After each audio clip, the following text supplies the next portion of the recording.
I'm looking through the comments that you made on the large discussion boards, and for week 8, a number of the comments really got me to thinking about how you must be wrestling with the whole issue of leadership, leadership in ministry.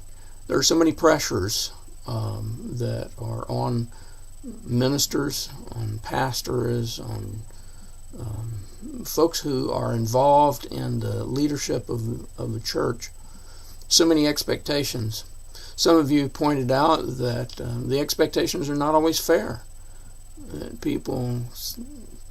Church members sometimes expect that church leaders ought to be perfect, and then complain when they're not, which certainly I've known a lot of church leaders that I respected, and none of them were perfect. You pointed out that some of the differences in Jeremiah and Ezekiel. And what was striking to me in your comments about Jeremiah was that he should have been supported by the very people who opposed him. The prophets and the priests were in some ways his worst enemies. He even questioned his own role and questioned whether he was getting the message right from God. Sadly, that's not unusual. Look at the ministry of Jesus. At the people who should have been supporting him, who should have had the most faith in him, who should have realized what he was doing, those were the ones from whom he garnered the most antipathy, the most suspicion. In one of the famous, what they're called Mark-end sandwiches, when Mark takes 2 incidents and opens one incident and then inserts the second incident and then closes the first incident.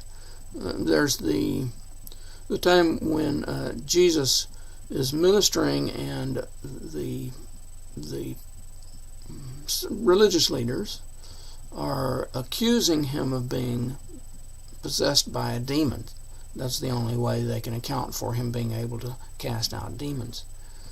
And his family, interspersed in that story, is his family coming to look for him because they're afraid for his health. He hadn't been eating, he's been working all the time, they think he's been out in the sun too long, maybe he's not right in the head. These two, his family and the religious leaders, ought to have been the ones to recognize the truth of Jesus' teaching. In the ministry that you are doing, I suppose to use Jesus' words, we need to be as gentle as doves and as wise as serpents.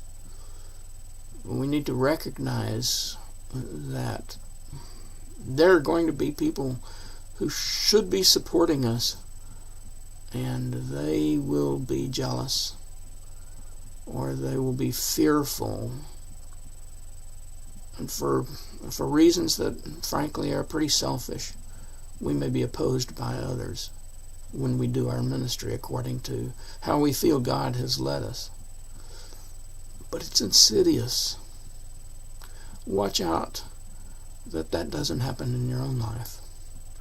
That your ministry is guided not out of your sense of what should be done by others, but out of your humble response to God's leadership, recognizing you're not perfect either.